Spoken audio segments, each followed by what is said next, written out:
ఒక 4 మాటలు మా రాజ్ న్యూస్ గురించి అండ్ అలాగే అవార్డీస్కి కంగ్రాచులేషన్స్. అందరికీ నమస్కారం. ఈనాటి కార్యక్రమంలో రాజ్ న్యూస్ వేదిక మీద ఉన్న రాజ్ న్యూస్ CEO గారు, కార్యక్రమానికి ముఖ్య అతిథులుగా చేసిన మంత్రివర్యులు శ్రీనివాస్ గారికి, అదేవిధంగా కొల్లు రవీంద్ర గారికి, ప్రత్యేక అతిథిగా విచ్చేసిన RRR గారికి, ఇంకా వేదిక మీద ఉన్న ఇతర పెద్దలు, మీ అందరికి కూడా నమస్కారం తెలియజేస్తూ ఆలస్యంగా వచ్చినందుకు మన్నించమని కోరుతూ, ఇందాక పెద్దలందరూ కూడా చెప్పారు, నేను ఒకే ఒక్క మాట చెప్పదలుచుకున్నాను. ఎందుకంటే ఆఖరిలో వచ్చే ముందు వస్తే ఇంకా 4 మాటలు ఎక్కువ చెప్పేవాడేమో. కానీ మా జనరేషన్కి ముందు మా తల్లిదండ్రుల జనరేషన్ చూస్తే ఏ స్థాయిలో పుట్టారో అదే పరిస్థితి నుంచి వాళ్ళు పైకి వెళ్ళిపోయారు. పెద్ద మార్పులేమి వాళ్ళు జీవితంలో చూడాల. కానీ మా జనరేషన్ వచ్చేపాటికి మీరందరూ కూడా మా తర్వాత జనరేషన్ కింద వస్తారు ఎక్కువ మంది. మా జనరేషన్లో అనేకమైన మార్పులు చూసాం. ఈ మీడియా విధానంలో కానీ, టెలిఫోన్స్ విధానంలో కానీ. మా చిన్నప్పుడు ఇంట్లో టెలిఫోన్ పెట్టుకోవడం అనేది ఒక కళగా ఉండేది.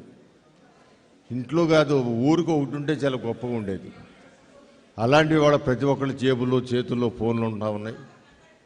మీడియా విషయంలో ఎప్పుడు కూడా టీవీ, రేడియో న్యూస్ కోసం, ఆ చెప్పే 10 నిమిషాల న్యూస్ కోసం సాయంత్రం 7 గంటలకి చెవులు నెక్కబెట్టి రేడియోకి చెవులానిచ్చి వార్తలు వినేవాళ్ళం. అలాంటిది ఈ రోజున ఏ విధానంలో వార్తలు, ప్రపంచంలో ఏ మూల, మారుమూల ప్రాంతంలో చిన్న సంఘటన జరిగినా మరుసెకండ్లో మన కళ్ళ ముందు ఆవిష్కృతం అవుతూ ఉంది టీవీల ద్వారా. టీవీ 24 గంటలు ఉంటుంది అమెరికాలో అంటే అది అబద్ధమేమో అనుకునేవాళ్ళం. 24 గంటలు ఎందుకు ఉంటుంది?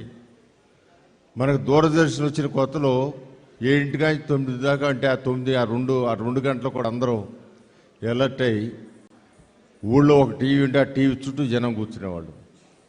అలాంటిది ఈ రోజున ఇళ్లల్లో టీవీ, మన ఫోన్ నిండా టీవీయే.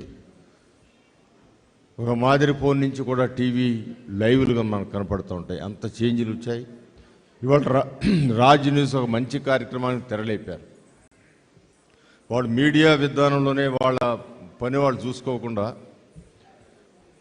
యువ పారిశ్రామికవేత్తలు, నూతనంగా వచ్చిన పారిశ్రామిక వాళ్ళకి అవార్డులు ఇచ్చి, ఒక ఎక్సలెన్సీ అవార్డు ఇచ్చి వాళ్ళ ప్రోత్సహించడమే కాకుండా మరింత మందికి మార్గదర్శకులుగా అవటం జరిగింది. దానికి నేను రాజ్ న్యూస్ వాళ్ళకి ప్రత్యేకమైన కృతజ్ఞతలు, అభినందనలు తెలియజేస్తున్నాను. ఎందుకంటే వాళ్ళ చదువు, వ్యాపారం, ఇవాళ నారా చంద్రబాబు నాయుడు గారు చెబుతున్నారు ప్రతి ఇంటి నుంచి ఒక ఎంటర్‌ప్రెన్యూర్ కావాలని. వ్యాపారంలో ఖచ్చితంగా దాన్ని ఒక క్రమమైన విధానంలో క్వాలిటీని మనం కాన్షియస్గా తీసుకుని క్వాలిటీ ప్రోడక్ట్ తయారు చేయాలని ఒక కాన్సెప్ట్తో, సంకల్పంతో ముందుకు వెళ్తే ఫెయిల్ అయ్యే ఇండస్ట్రీలు చాలా తక్కువ ఉంటాయి. క్వాలిటీలో డివియేట్ కాకుండా ఉంటే ఖచ్చితంగా సక్సెస్ పొందుతారు. అందువలన పారిశ్రామికవేత్తల కోసం నారా చంద్రబాబు నాయుడు గారు ఆయన ముఖ్యమంత్రి అయిన దగ్గర నుంచి పరిశ్రమలు పెట్టండు అని చెప్పి ప్రపంచాన్ని మొత్తం వేడుకుంటున్న సంగతి మనందరూ తెలుసు. ప్రపంచం మొత్తం కూడా వేడుకునేది ఎందుకు? ఈ రాష్ట్ర యొక్క పిల్లల భవిష్యత్తు బాగుండాలంటే ఖచ్చితంగా పరిశ్రమలు రావాలని. మన కళ్ళ ముందు చూసాం, హైదరాబాద్లో హైటెక్ సిటీ కట్టినప్పుడు అప్పుడు నేను ఎమ్మెల్యేగా ఉన్నాను. చంద్రబాబు గారు మొట్టమొదటి ముఖ్యమంత్రి అయిన దగ్గర నుంచి ఇప్పటి వరకు కూడా నేను ఎమ్మెల్యేగా ఉన్నాను ఆయనతో.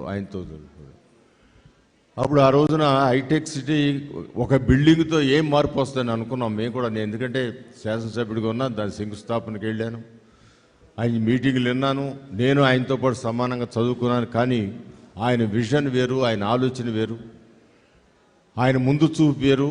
అనేకమైన ఫలితాలు ఈ ఆంధ్ర తెలుగు రాష్ట్రాలకి రుచి చూపించిన వ్యక్తి. ఇప్పుడు ఇవాళ నేను ఏదో చెప్పొచ్చు, ఏదో చేస్తాను అనవచ్చు, దానికి ఉదాహరణ చూపించలేకపోతే ఒక నారా చంద్రబాబు నాయుడు గారు ఆయన హైదరాబాద్ ఆ రోజున 2020 హైదరాబాద్ అని చెప్పి అన్నారు. ఆ స్లోగన్ ఇచ్చినప్పుడు నేనున్నాను శాసనసభ్యుడిగా. అప్పుడు మేము అనుకున్నాం 2020 సంగతి ఎందుకు, 5 సంవత్సరాలు మనం ఏం చేయగలుగుతాం చెప్పాలి కదా అనుకునేవాళ్ళం.